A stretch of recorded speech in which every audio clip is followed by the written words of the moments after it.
Well, it's not often that you see a new model of a crane like this. And here we have it, it's the Liebherr L1-24 fast erecting crane. It comes in packaging which is of a higher quality than you normally see for a Liebherr model, and this little crane is nicely protected by black foam rubber. Included in the box is a bag of a few parts that have to be fitted. There's a Liebherr flag, and then there's the model itself. And as you can see, it's rather too comfy in the box because it doesn't want to come out. Also included is an instruction sheet for the model, so let's take a closer look at that. It lists out the parts you should have, how the model is erected, and there's also a reeving diagram for the hook.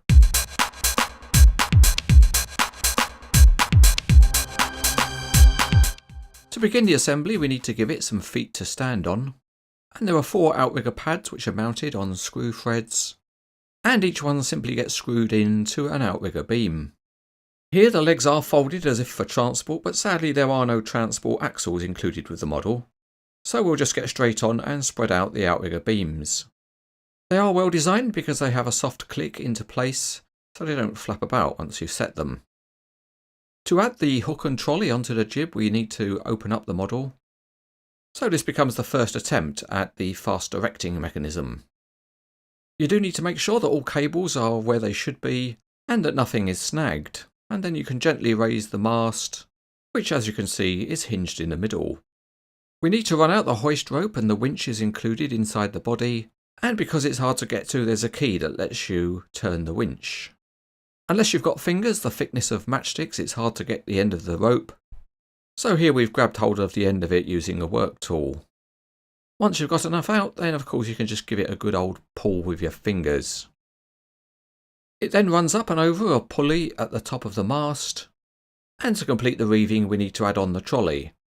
Here we've left the first joint in the jib open, so we can slide the trolley on over the end. Then it's a straightforward matter of following the reeving diagram and running the hoist rope over the trolley and through the hook. The rope gets tied off at the end of the jib, and then we tidy it up using a pair of scissors. Then if you want, there's one more thing you can add, and that's the Liebherr flag.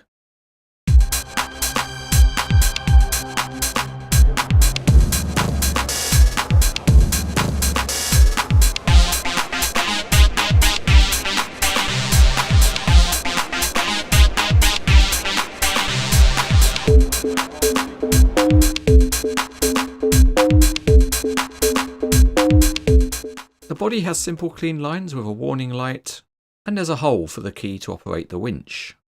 The 2 counterweight blocks represent concrete, and they are single solid pieces.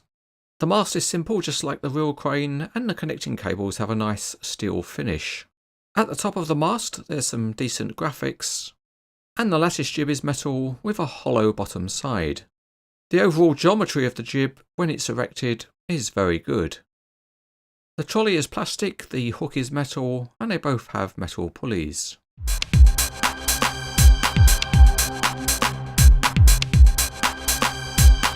The first thing you can do, and it's not mentioned in the instructions, is to take off the counterweights, so you get kind of a stripped down transport look.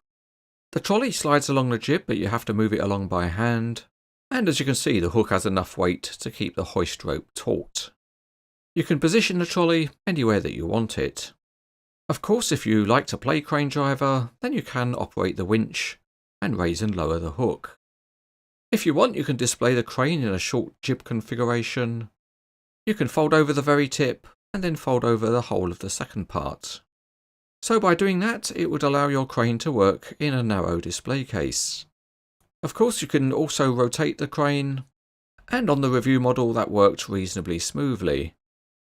Okay, so we've finished on the job site, so let's fold the crane up.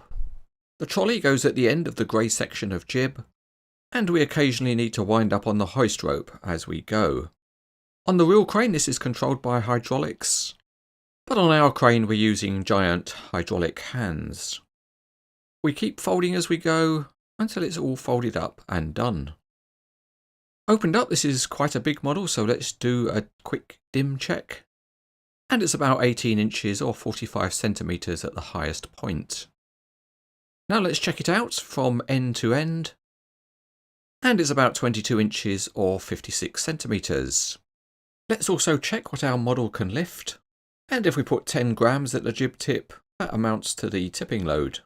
That scales up to 1.25 tonnes, which is about 1.5 times the capacity of the real crane. At the mid-jib point, the tipping load is between 20 and 30 grams.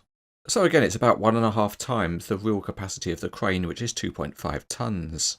So that's all okay, but perhaps it would be nice if the model could be attached to a base plate to give it even more stability.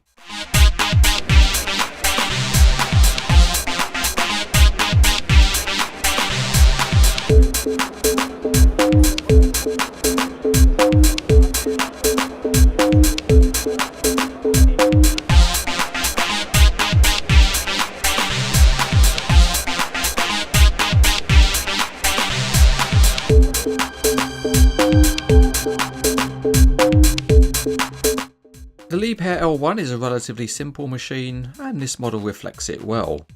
The detail level is reasonable and most of the functions work well too, and perhaps the only thing that's really missing is some transport axles. Overall though, it's a nice model which would look good in a diorama, and it's rated as good.